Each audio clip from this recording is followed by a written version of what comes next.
pembeda antara hak dan batil.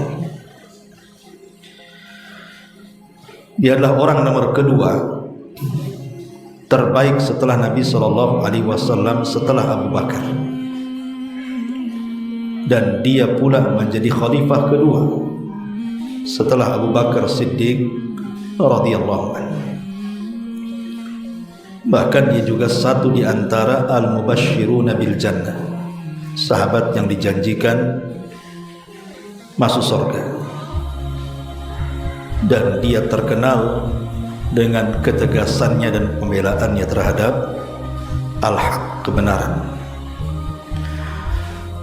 Tapi apabila kita mengenal seorang syakhsiyah, kepribadian yang mulia dari sahabat-sahabat Nabi SAW, tentu kita harus kenal tentang silsilah nasabnya dulu.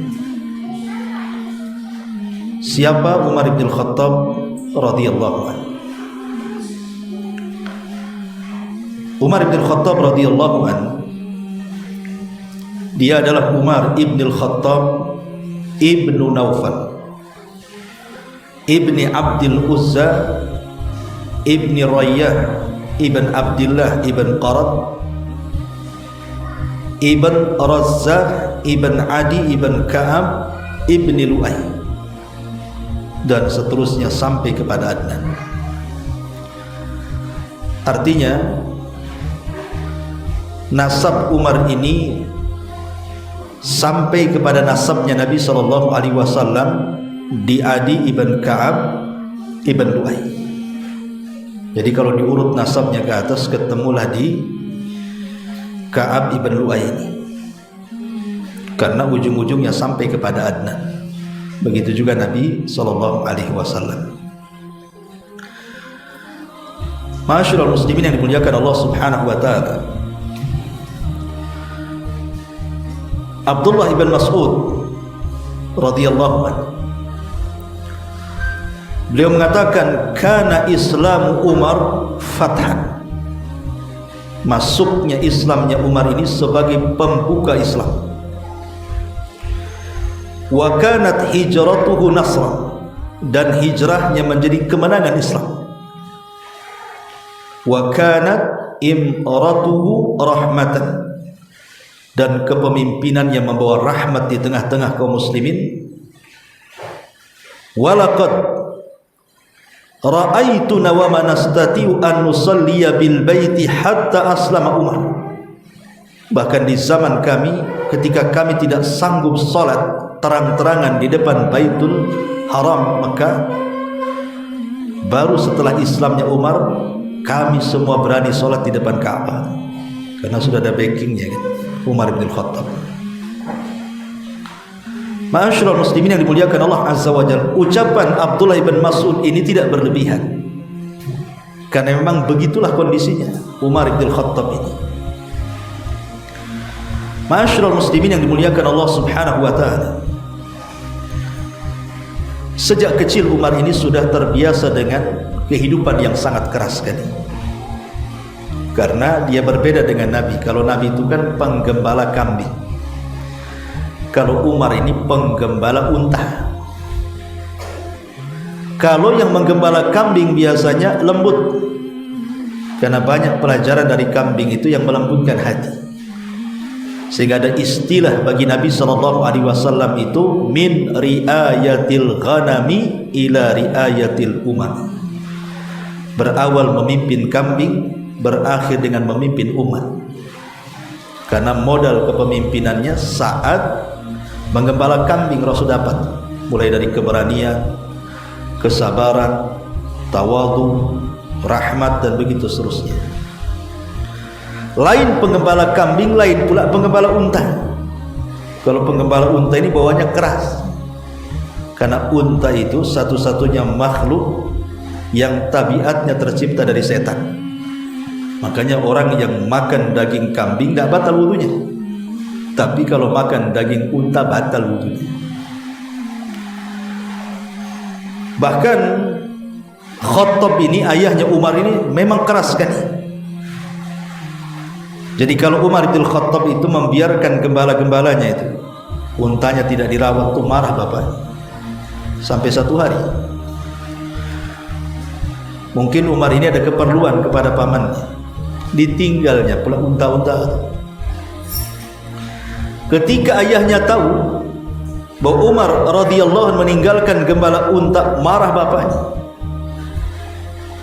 Seolah-olah bapaknya lebih mementingkan unta-untanya dibandingkan Umar itu sendiri, anaknya. Makanya wajar kalau kemudian Umar itu menjadi keras karena mewarisi tabiat ayahnya Khattab. Orangnya keras Umar bin Khattab radhiyallahu anhu. Ma'asyiral muslimin yang dimuliakan Allah Azza wa Jalla. Tapi walaupun demikian Umar ini diberikan kecerdasan. Jarang orang-orang Quraisy itu bisa nulis. Karena Rasul sallallahu alaihi wasallam sendiri tidak bisa menulis, bahkan tidak bisa baca. Ummi. Tapi Umar ini diberikan kecerdasan, dia belajar menulis dan belajar baca. Dan itu sedikit sekali dari orang-orang Quraisy itu yang pandai menulis dan pandai baca. Sehingga Umar bin Khattab itu dicintakan dengan syair. Dia suka ngerangkai syair dia. Dan dia ahli bahasa. Makanya kemudian dipercaya oleh kaumnya Bani Adi, kalau ada apa-apa terkait hubungan antar kabilah, maka Umarlah dipercaya oleh kabilah Bani Adi itu sebagai safir. Safir itu utusan atau delegasi perdamaian.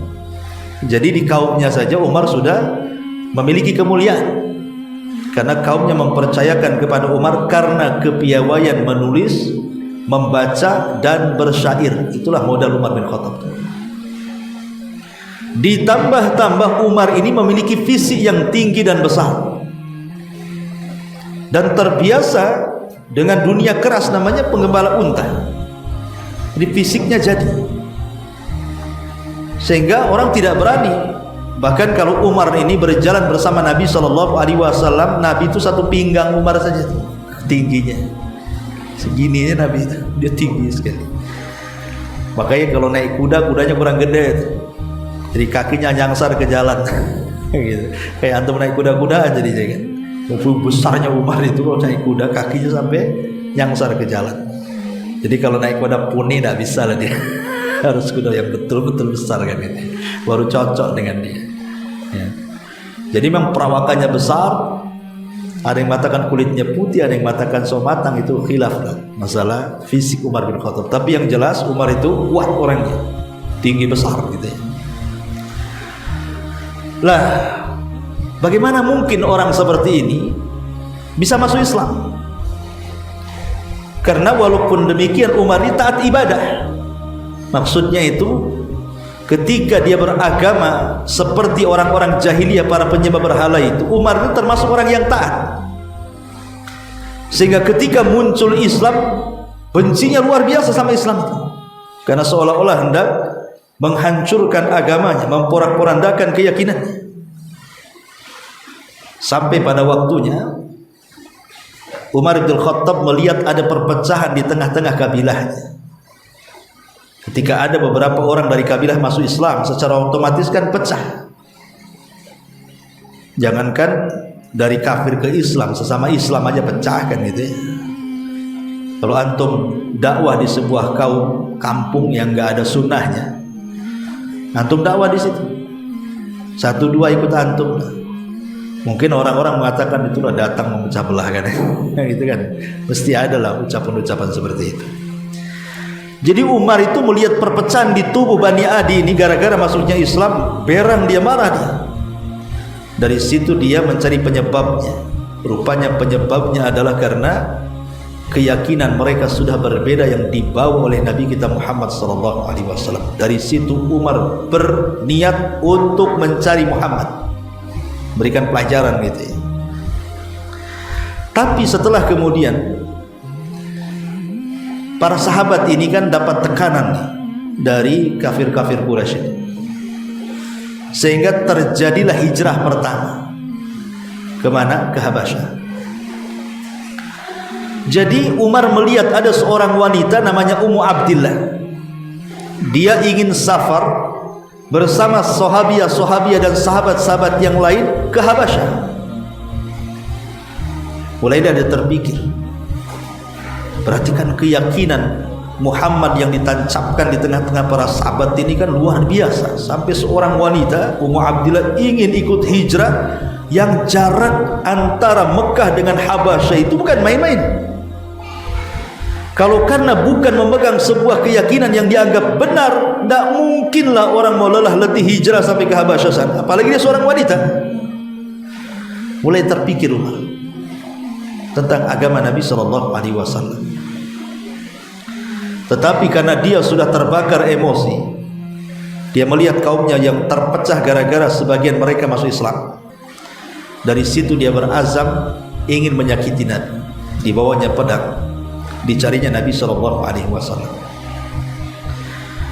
Di tengah jalan Allah Subhanahu wa ta'ala takdirkan Umar dihentikan oleh kawannya dan mengatakan, "Ya Umar, ila aina tadhhab?" Hei Umar, mau pergi ke mana kamu? Sambil mengacungkan pedang, Umar mengatakan, "Aku mencari Muhammad.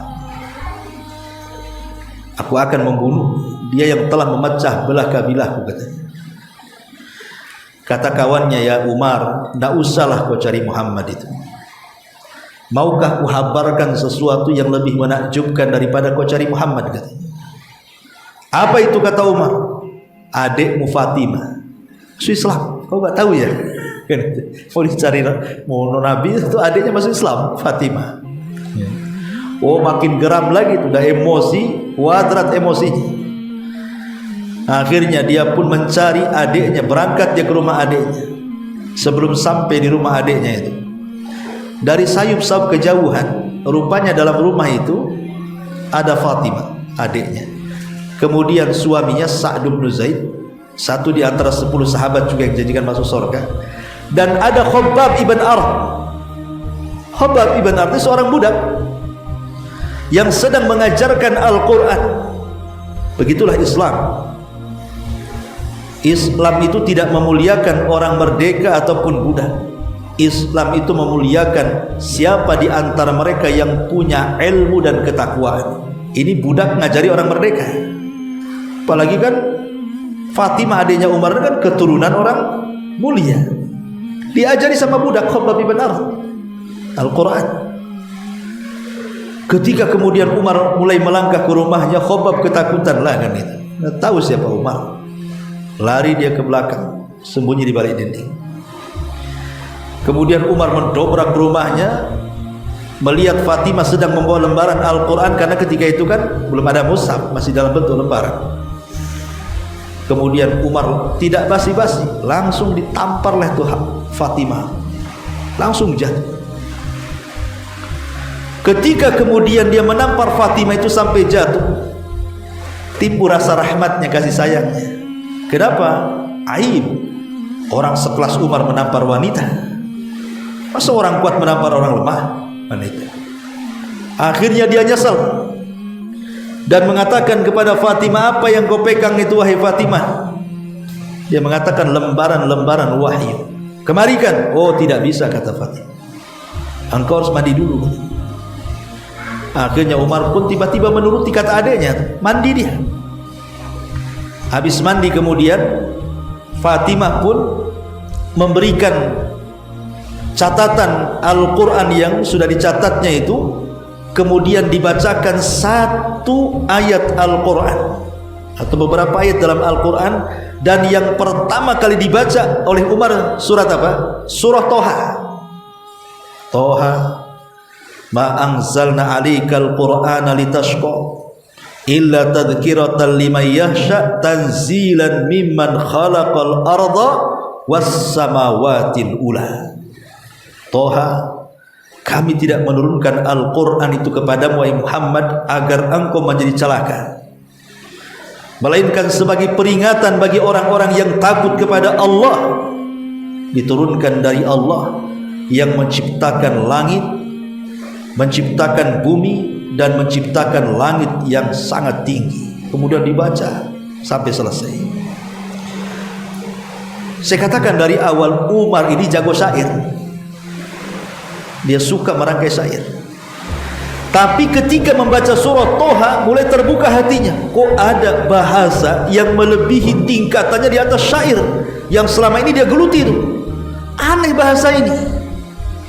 Sedap dibaca, terangkai, semua tersusun dengan sangat rapi, isinya penuh dengan hikmah. Dari situlah kemudian Umar mulai terbuka hatinya, mulai reda lagi emosinya. Saat reda emosinya, Khabbab muncul dari balik dinding, kemudian mengatakan, "Ya Umar, akan kusampaikan satu perkara kepadamu." Apa kata Umar? Kata Khabbab ibn Arad, "Aku pernah mendengar Rasul mendoakan kamu." Kata Umar, "Apa doanya?" Maka Khabbab ibn Arad, Rasul sallallahu alaihi wasallam pernah mengatakan, "Allahumma a'izzal Islam bi umaraini." Ya Allah, muliakan Islam dengan dua Umar, katanya. Umar yang pertama maksudnya Abu Jahal, karena namanya Amr ibn Hisham. Dan Umar yang kedua maksudnya Umar bin Khattab radhiyallahu anhu. Ketika dia mendengar bahwa dia doakan Rasul, hidayah masuk ke hatinya. Kemudian dia bertanya kepada Khabbab, "Di mana Muhammad? Aku akan datang kepadanya." Akhirnya Khabbab pun mengarahkan agar dia datang ke rumah Arqam ibn Abi Arqam. Arqam ibn Abi Arqam ini, ikhwan, adalah sahabat Nabi sallallahu alaihi wasallam dari kabilahnya musuh Nabi, Bani Mahzum. Bani Mahzum itu kan musuhnya orang-orang Quraisy sejak dulu. Ya, karena masalah urusan politik lah kan. Karena Quraisy itu kalau nggak dipimpin oleh Bani Abdi Manaf atau Bani Hashim, atau dipimpin oleh Bani Mahzum, kabilahnya Abu Jahal. Ya, begitulah Quraisy itu kalau nggak dipimpin dua kabilah ini, kalau nggak sekali-kali Bani Hashim, sekali-kali Bani Mahzum. Di zaman Abdul Muthalib Bani Hashim, tapi Abdul Muthalib meninggal, Bani Mahzum yang naik. Abu Jahal pemimpinnya. Lah salah satu dari satu-satunya di zaman itu yang masuk Islam dari kabilah Abu Jahal itu adalah Arqam ibn Abi Arqam. Dan rumahnya dijadikan markas pertama oleh Rasul untuk dijadikan markas pendidikan. Kenapa Rasul memilih Arqam Abi Arqam yang kemudian rumahnya dikenal dengan Darul Arqam, dan tidak jauh dari Mekah rumahnya itu, berada di atas Bukit Safa. Bukit Safa ke Ka'bah kan pendek ya, hanya 100 meter aja. Karena supaya orang tidak tahu bahwa Nabi SAW membuat markas di situ. Karena Bani Mahzum kan musuhnya, nah mungkin Rasul buat markas di musuhnya kan gitu. Yang kedua, Arqam bin Abi Arqam ini anak muda, usianya masih 18 tahun, 17 tahun gitu, 18 tahun. Tidak mungkin kalau buat pertemuan di rumah anak muda, pasti ya di rumah orang-orang tua seperti sekelas Abu Bakar kan gitu ya. Sehingga orang curiga kalau Arqam, rumahnya Arqam itu jadikan markas itu. Lah ketika di masa Umar mau masuk Islam, itu sudah 39 orang masuk Islam. Jadi Umar itu yang ke-40. Ya, dia yang ke-40. Ketika dia datang aja menuju rumahnya Arqam ibn Abi Arqam tuh, wow, sahabat sudah siap dengan pedangnya. Dipimpin Hamzah, Asadullah, singanya Allah. Kata Hamzah, kalau Umar datang ke sini hendak niat buruk, kami lawan dengan pedang-pedang kami.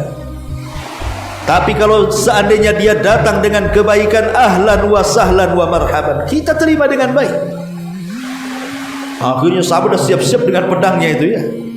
Ketika Umar masuk kemudian berjumpa dengan Nabi SAW, semua manusia dikejutkan. Rupanya Umar bukan hendak menyakiti Rasul, tapi hendak mengucapkan dua kalimat syahadat, asyhadu an la ilaha illallah wa asyhadu annaka rasulullah. Itulah kisah keislaman Umar. Jadi seselang beberapa waktu Umar kan melihat aktivitas di rumah Arqam ibn Abi Arqam itu kan. Kok sahabat ini kok sembunyi-sembunyi, kayak takut sama orang.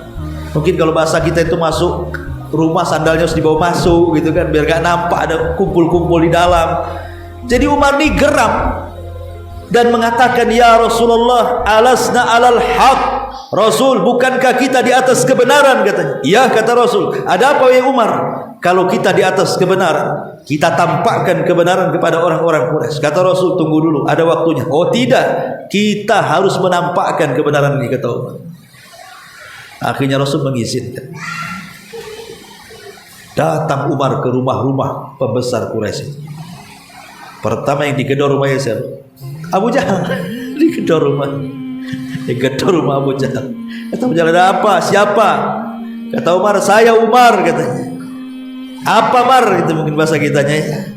Kata Umar bin Khattab, ana ala dini Muhammad. Jangan macam-macam kok. Saya berada di atas agama Muhammad, katanya. Enggak percaya, kata Abu Jahal. Kan itu. Mana mungkin orang sekeras Umar kepada Islam kok sekarang pula luluh sama Islam? Enggak percaya Abu Jahal. Tapi enggak berani buka rumah juga dia. Takut sama Umar, kan. Semua rumah para pembesar dikasih tahu loh keislamannya, sampai ke pasar. Di pasar inilah terjadi perkelahian.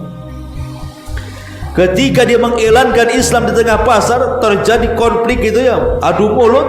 Akhirnya terjadilah perkelahian. Yang pertama kali memukul Umar lah Uqbah bin Abi Mu'ad. Dia yang menjadi provokator.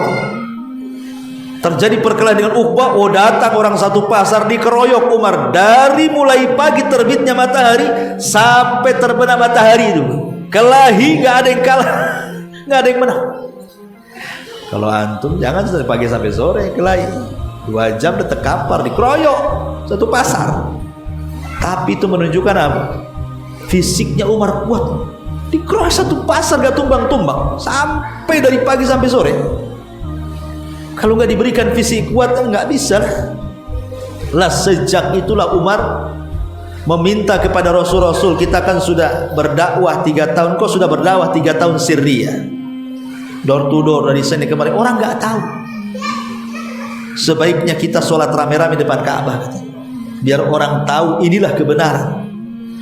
Sejak itulah sahabat berani menampakkan sholat di depan Ka'bah. Siapa pelopornya? Umar. Rupanya sahabat sudah banyak masuk Islam, ada 40 orang, dan Umar lah yang terakhir itu. Di rumah Arqam ibn Abi Arqam, dialah terakhir masuk Islam, karena ketika itu sudah nggak ada lagi markas, karena sudah terang-terangan.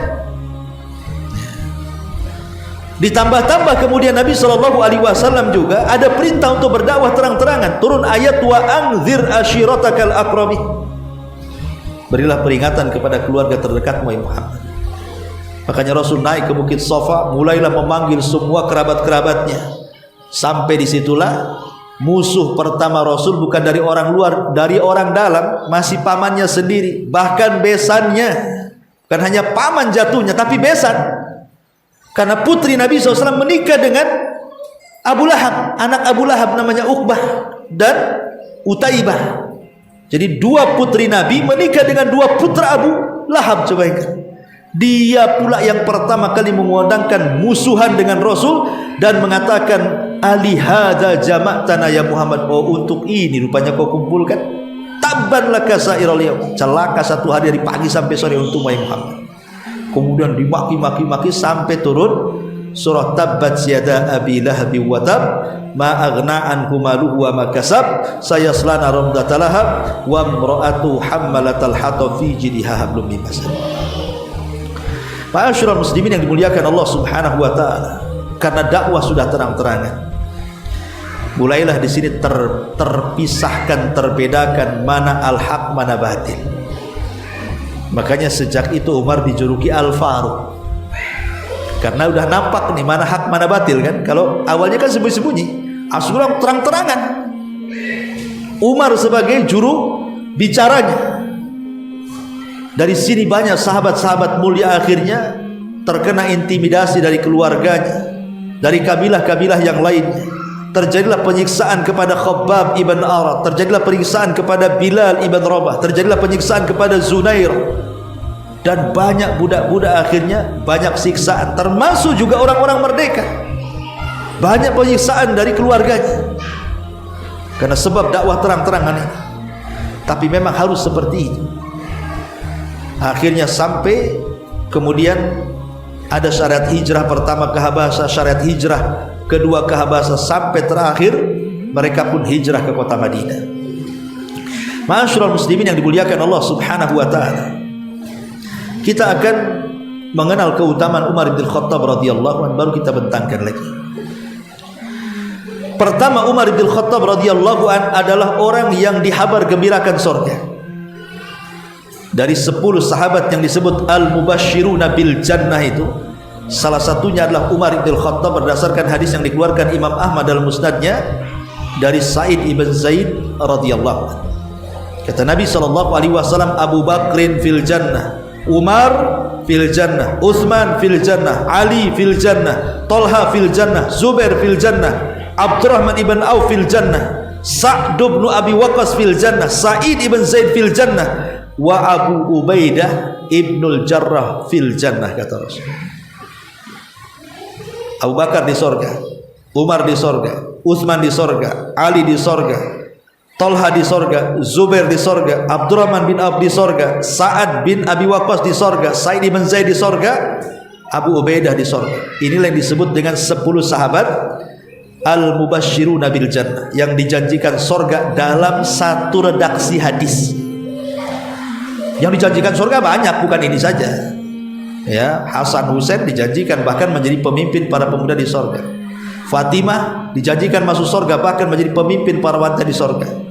Khadijah di sorga, Aisyah di sorga, Imran Ukasha ibn Mihsan, ya, banyak sahabat juga. Cuman yang disebutkan dalam satu redaksi hadis inilah 10 sahabat ini. Makanya kemudian dikenal dengan al-asyaratu al-mubashshiruna bil jannah, 10 sahabat yang dijanjikan masuk surga. Dan 10 sahabat inilah pelopor tersebarnya Islam kemana-mana. Ini 10 sahabat ini, sampainya Islam sampai ke tempat ini, ya mereka lah yang mempelopori pertama kali 10 sahabat ini. Ma'asyiral muslimin yang dimuliakan Allah Subhanahu wa taala, Rasul mengatakan Umar di surga. Artinya Rasul sallallahu alaihi wasallam menjamin para sahabatnya masuk surga. Kok muncul orang mengatakan Nabi aja nggak ada jaminan surga katanya? Gimana ceritanya? Orang yang menjamin orang lain masuk surga, kok dia nggak ada jaminan surga? Ini gimana ceritanya? Kalau dia bisa menjamin orang masuk surga, ya jelaslah dia masuk surga. Dia yang pertama kali membukakan pintu surga, dia yang pertama kali melangkahkan masuk ke dalam surga. Dibilang belum ada jaminan masuk surga. Enaknya diapain tuh kepalanya? Ma'asyiral muslimin yang dimuliakan Allah Azza wa Jalla. Yang kedua, setan itu takut sama Umar. Bayangkan satu hari Umar ini ingin berjumpa dengan Nabi. Berangkat dia ke rumah Nabi. Rupanya di rumah Nabi itu ada taklim umahat. Ibu-ibu mama tuh lagi ngaji sama Nabi. Ya, bertanya-tanya gitu. Datang Umar ketakutan semuanya, mama nih, lari ke dapur Nabi. Maka Umar radhiyallahu an kemudian marah dan mengatakan, "Ajibtu min haula illati kunna indi falamma sami'na sautaka ibtadarna al-hijab." Kata Nabi, Umar, aku heran sama kamu. Mereka wanita-wanita tadi baru duduk-duduk loh di depanku, tanya-tanya agama, datang kau lari punya ke dapur. Ada apa dengan kamu wahai Umar? Kata Rasul. Kata Umar, celaka kalian para wanita. Kau takut padaku, kau tidak takut sama Nabi? Kata, celaka kalian, kata Umar. Maka kemudian Nabi SAW mengatakan, ya Umar, ya Umar, walladhi nafsi biyadi ma laqiyaka syaitanu salikan fajjan qad illa salaka fajjan ghaira fajjika ya Umar, kata Rasul. Wahai Umar, membahasa kitanya. Umar, kata Rasulullah, kalau engkau berjalan di jalan yang sama dengan setan berjalan di jalan yang sama, maka setan akan nyingkir dari jalanmu, katanya. Setan ketakutan. Umar nak melihat setan, Nabi pun tidak bisa melihat setan, tapi tentu turun wahyu memberitahu Nabi kan itu. Bahwa Umar ini kalau jalan di satu gang, kok setan ada di situ, setannya yang mingkreh gitu. Yang lari, yang kabur. Kalau antum terbalik. Antum jalan kemana di sini kuburan Batu Besar, nampak aku ada bendera putih berkibar-kibar malam-malam, ngegas antum motor tuh. Padahal benderanya berkibar-kibar itu. Padahal tadi dekati, mak bendera partai pula nakut-nakuti gitu. Ya. Nah, itulah kita. Bukan setan yang lari, kita yang lari. Atau yang lebih parah, salaman pula sama setan, kerjasama. Nah, itulah dukun-dukun. Ya. Ma'asyiral muslimin yang dimuliakan Allah Azza wa Jalla. Ini yang kedua. Yang ketiga, Nabi SAW pernah mengatakan, "Lau kana ba'di nabiyyun lakana Umar bin Khattab." Kalau seandainya ada nabi sepeninggalku, kupastikan Umar orangnya. Hadis ini sahih, disahihkan Syekh Nasiruddin Albani rahimahullah. Kenapa Umar itu kok digadang-gadangkan? Kalau ada nabi, seandainya Allah takdirkan ada nabi sepeninggalku, ku yakinkan Umar lah orangnya, katanya. Karena Umar ini mengalir kebenaran di lisannya. Ya, Umar itu mengalir, kalau ngomong itu Umar itu dikuatkan wahyu. Padahal dia manusia bukan malaikat. Tapi dia kalau ngomong itu teruntai kalimat-kalimat yang penuh dengan hikmah. Makanya kalau kita lihat ada orang-orang yang bijak ngomongnya, dia bukan ustadz, dia bukan kiai, dia bukan ajengan, tapi dia orang tua yang sudah mungkin sepuh, tapi kalau ngomong bijak. Jadi Umar ini sampai dikatakan Rasul seperti itu. Kemudian yang keempat, kunci kejayaan itu ada di tangan Umar. Sampai-sampai anaknya sendiri Ibnu Umar pernah menceritakan bahwa Nabi SAW pernah berdoa-doa yang tadi saya sebutkan, Allahumma izzal Islam bi ahabbi hadzaini umaraini. Mudah-mudahan Islam ini, kata Rasul, dijayakanlah dengan dua orang ini, gitu. Kalau tidak Abu Jahal, ya Umar bin Khattab lah jadi, gitu. Tetapi yang Allah terima doanya Rasul cuma satu. Abu Jahal tidak masuk Islam, Umar pula masuk Islam. Makanya Ibnu Taimiyah, Syekhul Islam Ibnu Taimiyah rahimahullahu taala, ketika dia mengomentari tentang Umar bin Khattab, kata beliau, inna Umar kana a'zamu futuhan wa jihadan lil mu'minin, kata Syekhul Islam Ibnu Taimiyah, Umar inilah jasanya paling besar di dalam melakukan futuh, pembebasan negara-negara yang tadinya kafir menjadi negara Islam, dan dia orang yang mengajarkan jihad dengan kaum muslimin.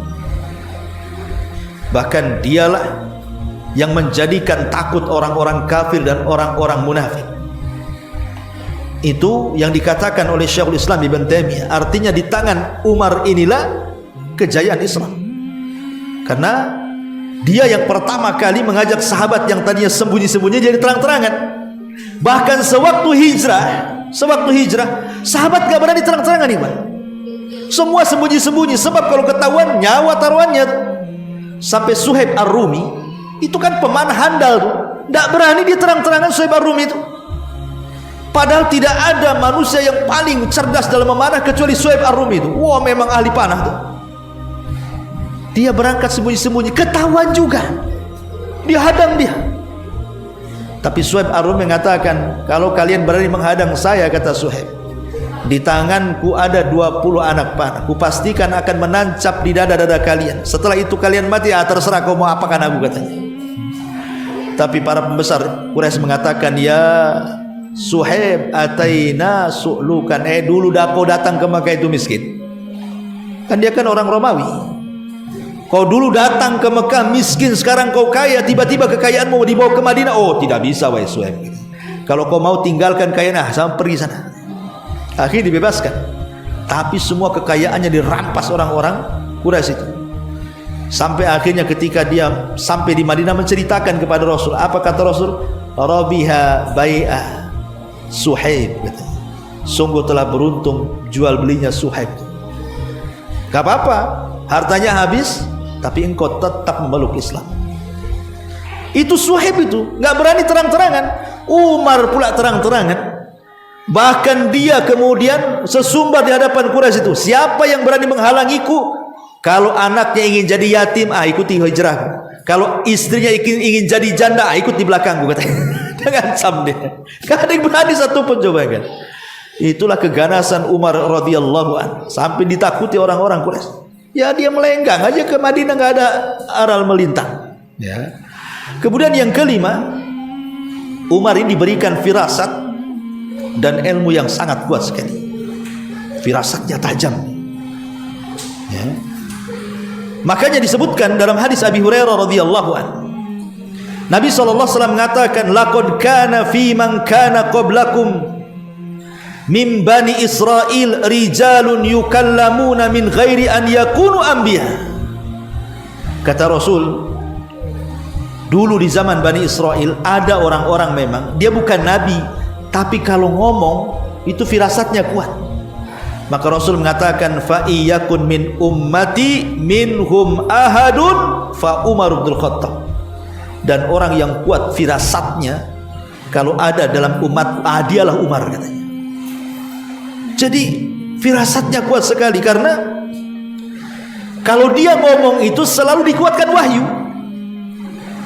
Bahkan disebutkan dalam hadis Anas bin Malik radhiyallahu anhu, sampai Umar sendiri yang ngomong. Apa kata Umar? Wafaqtu rabbi fi thalathin. Aku mencocoki wahyu dalam 3 perkara kita. Pertama, saat Nabi SAW tawaf bersama Umar, makom Ibrahim dulu itu melekat di Ka'bah. Makom Ibrahim itu, ya, antum kalau lihat Ka'bah kan ada makom Ibrahim terpisah tuh, ya. Jadi orang tawaf di tengah-tengah antara Ka'bah dan makom Ibrahim kan, gitu ya. Nanti kalau habis tawaf nanti sholat di belakang makom Ibrahim. Makom Ibrahim dulu itu melekat di Ka'bah tuh. Subhanallah, keajaiban makom Ibrahim ini. Dari 300 berhala, 350 lebih berhala yang bertengger di sekitar Ka'bah, luput pula orang-orang musyrik Arab ini menyembah makom. Padahal itu kan batu juga. Sesembahan semua disembah, makom pula nggak disembah. Itulah keajaibannya makom Ibrahim. Coba seandainya sempat disembah, kemudian kita sholat di makom Ibrahim, disangkanya menghadap berhala Quraisy kan? Ya. Lah kata Umar bin Khattab, ya Rasulullah, kalau kita sholat di depan makom, nanti kita tabrak-tabrak orang tawaf lah kan gitu. Kalau mundurkan sedikit kenapa, kata Umar itu. Akhirnya Nabi SAW terdiam sampai turun apa? Wattakhidhu min maqami Ibrahim musalla. Turun Al-Baqarah ayat 125 itu. Akhirnya dimundurkan oleh Rasul dan dijadikan tempat sholat setelah tawaf. Turun ayat ini. Inilah mencocoki ucapanku dengan firman Allah yang pertama ini. Yang kedua ayat hijab. Dulu belum ada hijab. Maka kemudian Umar radhiyallahu mengatakan, ya Rasulullah, biarlah orang-orang itu, maksudnya wanita-wanita di luar sana nggak pakai hijab, tapi tolonglah keluargamu pakai hijab, biar lebih terhormat. Ya. Jadi Umar menyarankan Nabi, gimana keluarga pakai hijab biar terhormat lagi gitu. Rupanya turun ayat hijab bukan hanya untuk keluarga Nabi, untuk semua. Ya. Itu gara-gara idenya Umar. Kemudian yang ketiga kata Umar bin Khattab radhiyallahu an, yang ketiga adalah disebutkan ayat At-Tahrim surah 5. Asa rabbuhu in talaqakunna an yubdilahu azwajan khairan minkunna. Jadi ketika Nabi SAW tiba-tiba di demo, bahasa terlalu kasar lah demo, dia apa ya, diprotes lah sama istri-istrinya, minta tambahan belanja. Istri Nabi aja minta tambahan belanja, apalagi istri antum kan itu ya. Jadi ya wajar lah, namanya wanita kan, makannya jangan itu aja, mintalah tambahan. Tapi itulah apa yang sudah diusahakan Rasul, itulah semampu Nabi. Akhirnya Rasul marah, tidak mau ketemu istrinya hampir 1 bulan. Maka Umar radhiyallahu anhu mengatakan kepada Rasul, "Ya apa Rasul, kalau istrimu kurang ajar, ceraikan aja, nanti ada tuh pengganti yang lebih baik." Pada Umar dah khawatir juga karena anak dia juga istri Nabi, Hafsah kan gitu ya. Ya. Akhirnya turun ayat ini. Asa rabbuhu in talaqtukunna, mudah-mudahan Rabbmu jika engkau menceraikan mereka istri-istrimu itu, an yubdilahu azwajan khairan minhunna, boleh jadi Allah ganti istri-istrimu dengan istri-istri yang lain yang lebih baik gitu. Turun ayat ini. Bukan hanya 3 perkara ini saja, banyak seperti ayat-ayat khamr. Pengharaman khamr itu karena Umar doa. Jadi Umar berdoa kepada ya Allah, jelaskanlah, bayyin lana khamran bayyinan, tentang hukum khamr itu macam mana, jelaskan ya Rabb sejelas-jelasnya. Karena Umar ini resah melihat orang mabuk. Akhirnya turun ayat bahwa dalam khamr itu ada kebaikan tapi madaratnya lebih besar. Gak puas Umar, berdoa lagi, tolonglah sejelas-jelasnya kasihlah hukum khamr itu. Turun ayat wala taqrabus sholata wa antum sukara, boleh kau sholat tapi jangan lagi mabuk, katanya disempitkan tuh. Boleh kau sholat di luar tapi waktu sholat jangan mabuk lah kan gitu. Enggak puas juga Umar, doa lagi, ya Allah bayyin lana fil khamri bayanan syafian, ya Allah jelaskan kepadaku tentang khamr dengan sejelas-jelasnya. Turun ayat penegasan khamr, innal khamra wal maisir wal ansab wal azlam rijsun min amali syaitan fajtanibuhu la'allakum tuflihun. Sungguhnya khamr dan kawan-kawannya kotoran termasuk amal setan, jauhi agar kalian beruntung. Sejak turun ayat ini khamr diharamkan secara mutlak. Sejak zaman Nabi sampai hari ini, bahkan sampai kiamat. Siapa yang berjasa? Umar yang berdoa kepada Allah, turun ayat ini. Dan banyak lagi, termasuk juga ketika Rasul hendak mendoakan pemimpin munafik Abdullah ibn Ubay bin Salul, ditarik bajunya sama Umar, ya Rasul janganlah, itu musuh Allah, ngapain kau doa-doa di sini? Ya Umar, kalau memang aku harus menambah istighfarku, tambah biar Allah mengampuni. Saking sayangnya Nabi sama manusia walaupun dia munafik, ya. Akhirnya turun ayat, wala takum ala qabrihi, jangan selamanya kau berdoa depan orang munafik itu. Turun ayat kan, benar. Atau ketika tawanan perang Badar, kata Abu Bakar, Rasul, tawanan ini kita buat tebusan aja, kalau ingin bebas minta tebusan. Kata Umar, ngapain minta tebusan, penggal aja lehernya, kata Umar. Kan itu orang musuh Allah, musuh Rasul, mau tebus-tebus, kata Umar itu. Tapi karena belum turun ayat, Rasul lebih memihak pendapat Abu Bakar. Setelah lama turun ayat membenarkan ucapan Umar, maka nalin nabi an yakuna lahumul asra, tidak boleh Nabi punya tawanan. Umar benar itu, ya. Dan banyaklah kalau kita mengisahkan bagaimana mencocokinya wahyu dengan Umar radhiyallahu anhu. Dan yang nomor 7, ya, yang nomor 6 mencocoki wahyu di 3 tempat. Kemudian yang nomor 7, kecintaan yang kuat kepada Nabi. Jadi satu hari Nabi SAW memanggil Umar dan mengatakan, Umar, tidakkah kau cinta denganku? Maka Umar mengatakan, ya Rasul, dia mengatakan, la anta ahabbu ilayya min kulli syai'in illa min nafsi. Oh tentu Rasul, segala sesuatu ku kalahkan kecintaan mereka untukmu, tapi khusus diriku tidak bisa, katanya. Kalau yang lain bisa kukorbankan untukmu, tapi jiwaku tidak bisa. Maka Rasul mengatakan, oh kalau begitu engkau belum mencintaiku, katanya. Sampai engkau lebih mencintai aku daripada dirimu sendiri, katanya. Maka sejak itu Umar mengatakan, kalau begitu la anta ahabbu ilayya min nafsi, engkau lebih aku cintai dibandingkan diriku sendiri, kata Umar. Maka Rasul mengatakan, al-an yauna, baru kau betul-betul mencintaiku, katanya. Kemudian ya, nomor 8, Umar itulah sudah dibangunkan surga. Dalam peristiwa Isra Mi'raj, Rasul masuk ke dalam surga. Tampaklah istana besar sekali terbuat dari emas. Disangkanya itu istana dia yang Allah sediakan. Fadhanantu annahu ana, dikiranya itu punyaku, kata Nabi. Jadi Rasul menegaskan kepada Jibril, liman hadza ya Jibril, untuk siapa istana megah ini? Jibril pula tidak langsung tegas jawabnya, li rajulin minal Arab, untuk anak muda dari Arab, katanya. Kata Rasul, aku kan dari Arab, katanya. Jangan-jangan aku. Rasul enggak puas, sebutkan ya Jibril yang benar lah kalau ngomong. Kata Jibril, li rajulin li syababin min Quraisy, untuk anak muda dari suku Quraisy. Lebih nyempit lagi, tadi kan Arab kan luas. Sekarang disempitkan, untuk anak muda dari Quraisy. Kata Rasul, aku juga dari Quraisy, katanya kan. Yang jelas oleh Jibril. Akhirnya Jibril mengatakan, li Umar ibnil Khattab, ini istana milik Umar. Nabi itu ingin tengok istananya Umar ke dalam sebenarnya. Masalahnya di pintu istana ada bidadari milik Umar sedang wudu. Maka Rasul langsung menundukkan pandangan. Padahal di sorga itu halal melihat, kan. Tidak ada haram di sorga itu, semua boleh. Tapi kecemburuan Rasul luar biasa. Nundukkan pandangan, nggak jadi masuk sorga. Karena ada yang menghalangi, ada bidadarinya Umar di situ. Jadi setelah peristiwa itu Rasul bertanya kepada Umar nih, memberitahu, menghabar gembirakan kepada Umar bahwa dia sudah disediakan istana di sorga. Kata Umar, kenapa kau tidak jalan-jalan masuk ke istanaku? Kata Rasul, tidak, aku melihat bidadarimu di sana. Dari situlah Umar menangis dan mengatakan, ya Rasulullah, apa karenamu aku cemburu? Katanya, gak mungkin aku cemburu kepadamu, kata Umar. Kenapa kau tak masuk aja, kan gitu ya. Tapi lihat, di sorga aja Rasul masih ghaddul basar, masih menundukkan pandangan. Itu di sorga. Antum jelalatan kemana-mana. Nama yang bening aja ikut bening pula mata nih. Ma'asyiral muslimin yang dimuliakan Allah Azza wa Jalla. Kemudian yang nomor 9, di antara keutamaan Umar itu kedalaman ilmu yang luar biasa.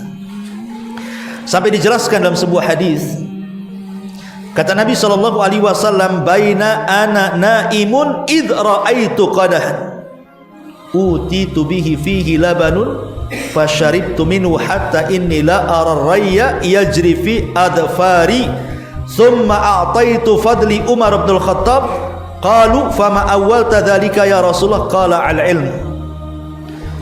Jadi Rasul ketika tidur, kata Rasul, aku dimimpikan bahwasannya aku diberikan segelas susu. Setelah itu aku pun langsung meminum sebagian susu tersebut hingga aku merasakan kesegaran yang luar biasa, hingga sampai ke ujung-ujung kuku itu segernya, kata Rasul.